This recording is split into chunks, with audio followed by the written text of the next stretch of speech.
Hello and welcome to Working Wednesday.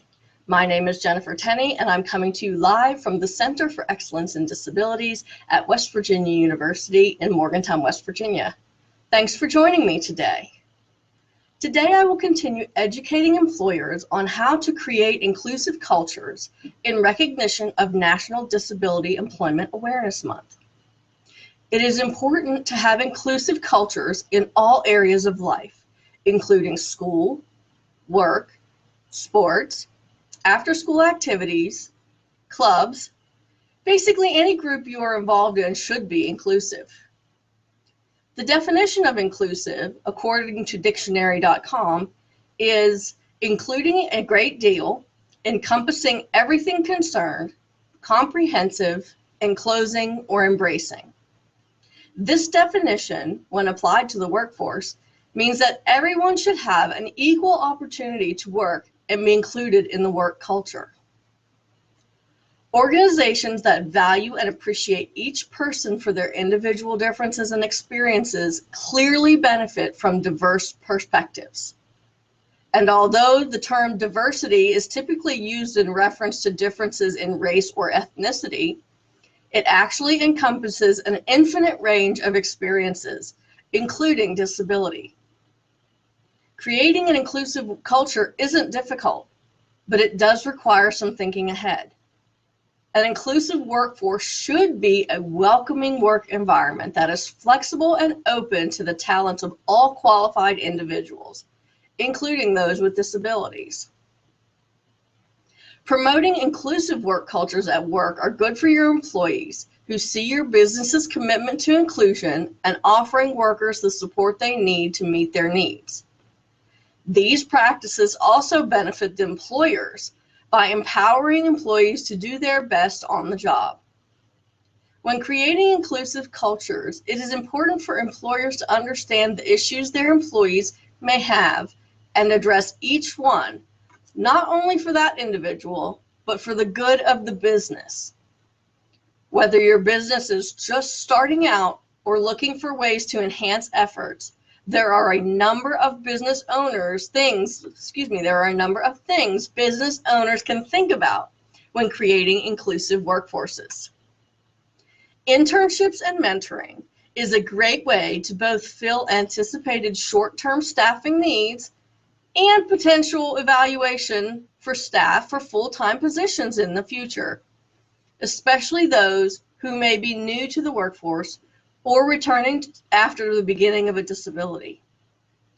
Research shows that employers who have internships for people with disabilities are 4.5 times more likely to hire a person with a disability than those employees that do not. Related to the workplace mentoring, which is a way to improve on the job skills and identify future talent while providing the mentor with supervisory skills and promoting a positive corporate image. Expressions of commitment. This is one of the easiest ways to foster an inclusive workplace. Examples include equal opportunity statements, which you see in every business, that specifically mention disability on company websites, placing articles in employee newsletters about disability-related issues, and others. Partnerships.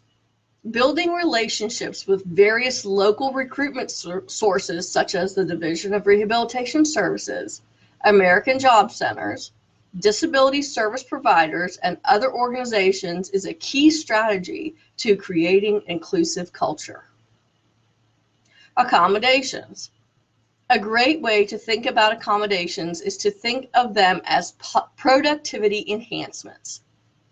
People with disabilities may need workplace adjustments or accommodations to maximize their ability to do their job.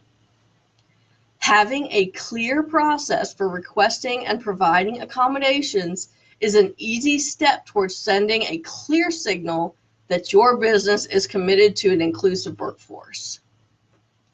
This quarter's West Virginia Assistive Technology Systems newsletter features workplace assistive technology.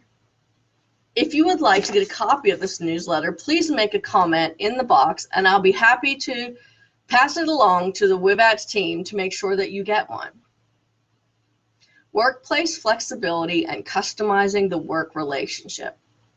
Today's employers know very well that staying competitive, you must think outside of the box to meet the diverse needs of employees. One strategy is workplace flexibility, such as flexible schedules or compressed work weeks, both of which are offered at West Virginia University.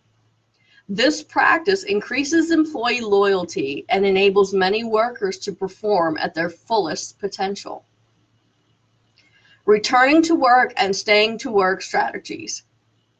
Often a few simple modifications to an employee's work environment, duties, or schedule can facilitate a valued employee's return to work following a disability or illness.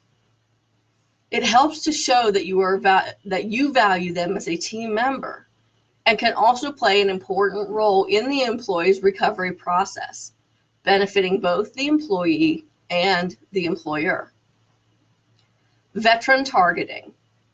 Employers are recognizing more and more that military veterans and wounded warriors are a ready source of qualified candidates with the ability to get the job done. Veterans are known to be committed, team-oriented employees with transferable skills, real-world experience, and the ability to adapt. Disability inclusion training. This is a step employers of all sizes can take to promote an inclusive work culture. It can strengthen employees' ability to serve customers with disabilities, which is an extremely important ability to have as people with disabilities to continue to be a growing market segment. Examples of this include general training on disability etiquette, creating accessible documents, and workplace accommodations. The Center for Excellence in Disabilities can provide all of these trainings for your businesses. Simply call 304-293-4692 and ask to speak to our training coordinator, Courtney Lanham, to set up your training. Accessibility. This is one of the most tangible ways you can foster an inclusive work culture. Most businesses understand the importance of physical accessibility, but there are other accessible needs, such as technology accessible workplaces, where information and communication technology is accessible to all employees. After all, accessibility should extend beyond the business's physical structure. Ensure your doors are open, both literally and virtually. Transportation concerns. Transportation issues are one of the biggest work barriers in West Virginia for people with and without disabilities. Accessible and affordable transportation is a critical employment support.